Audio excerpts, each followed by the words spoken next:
Hello and welcome back to this training course. Today we're starting the next module, which is georeferencing, which is consisting of, we're going to have about 4 videos in this, so you're going to stick with me for a ride of 4 videos before we move to the next module. So we're going to be handling georeferencing, and we're starting with how to georeference using a shapefile.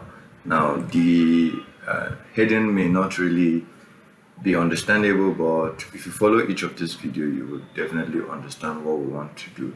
So each of these video will be sectioned into a kind of case study. So in an instance whereby you have a shapefile, when you say shapefile, it means it's a vector file, which means it has coordinate system. It has coordinate system. It has been georeferenced and it has been digitized. All right, so we have a shapefile or a future class, and you have of an area, and then you have the raster or a scan map of that same area. You can actually georeference them without having to stress yourself getting its coordinate or any other thing. So that is what this video one will be talking about. So let's head right into ArcGIS and get this done. So like I was saying, you have a shapefile. You have a shapefile which is of this area, Taraba State, and you also have the administrative map, though you see that it's inverted, but that's not an issue. So you have this, which is not georeferenced, because we come to view link table, there's nothing there. So that's the case study we want to handle today. So we want to georeference this. So first and foremost, when you have these two things, what you do is you'll be making use of zoom to layer, right click and zoom to layer. That's what you'll be making use of in this more. So you need to select 4 points which are paramount important or are very visible that you can locate in the two images, which is one image and the shapefile. So you have to get that point very well. So this is inverted, but it's not an issue. So what I will do is, I am familiar with this side, so I'm going to make a selection. So you make sure that on this you're georeferencing, or first and foremost, if you don't have this georeferencing tool, because most of the times when you study you don't have this tool, so what you do is that you right click. I've explained that in video past. You right click on this area that's looking ash, and then you go down, you find georeference, and then you click on it. It's going to have this mark, so it's going to come out. So you drag it and drop to where you want. So, and then on this you make sure that it is, for beginner, our advice, you only come out with import only an image that you are in need of. That I mean a raster. If you bring 2 of this image, you have to make selection of which one you want to georeference at this particular time. So to save you from all of this mishap and all that, so you bring in just an image at a time. So make sure that it is this image that is selected here, and then make sure that it is what, because if you have another one selected, anything you do will not affect it. So that's why you must have this same image here and here the same. All right, so you're going to make selection on the 4 points you've chosen. So here I want to start from here. I'm just going to click on this.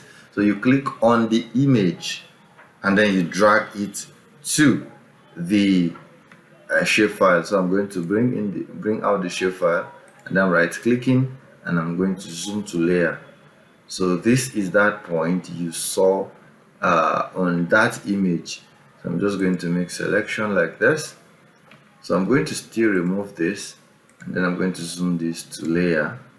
So I'm going to look for a second point. So let's say around here. So you know the image and the future class are not the same, but we could manage to do something around it. So okay, we'll make selection. So it's around somewhere here,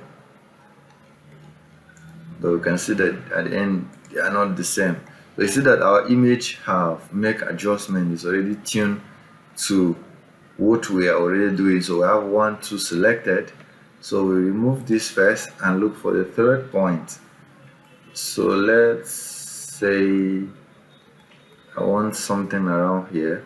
So I'm going to make third, and I'm going to bring this in. So let's say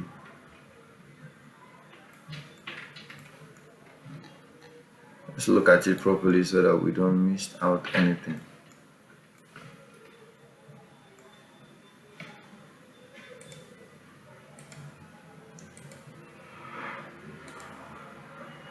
Okay, so we're actually close to each other. So I'm going to make selection like this.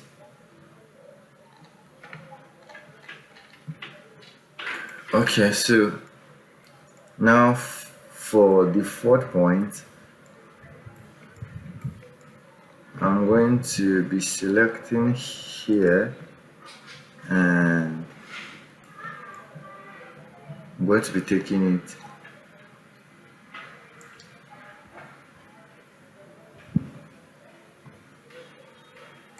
up. Alright, so you can see that there is a kind of a connection between the two, but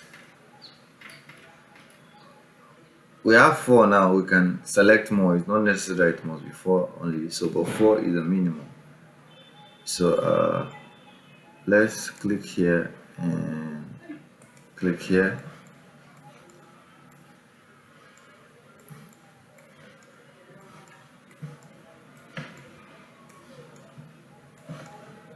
So let's look at this place and this place. Okay, so we have now this method. Not all the time it proves to be very accurate, but it's a method you can go to whenever you want to georeference. I would advise you always stick to the one that works for you. So when you master this craft, this very method of georeferencing, you may choose this as your best method. But anyway, I'm not making that decision for you. So it's you that will make that decision. It's simple, it's easier, and it saves you time. Alright, time to go and start looking for coordinates and start convert. Okay. Alright, when we see the remaining 3 georeferencing, different types of georeferencing, you will now understand what I am saying. So for me now, this is okay. But first, I would like to go to the view link table, and then I'll look at something. So I'm going to come and looking at my residual errors of y and x. You can see that it is very much. So this is poor. The residual error is supposed to be either minus or 0.0000 something. So this is very, very poor. So which means if we're to do anything, we'll reduce this georeferencing. But another thing also is that this shapefile of future class is not the same as this image, because this has been refined, boundary has been redelineated, so it's showing as if they are not of the same kind. Alright, so you must have something approximately the same, because even this area like this was redefined. So it has a separate boundary, and all these areas have a separate boundary at the end of the day. So this has been redefined, has been refined, has been removed. So it's better than this one. This image was, this map was produced in 1992. So you can see here. So a lot of things have changed. That's another reason for all of these things as well. So you need to have history of the 2 data sets you are making use of, so it will help you in giving you a better result.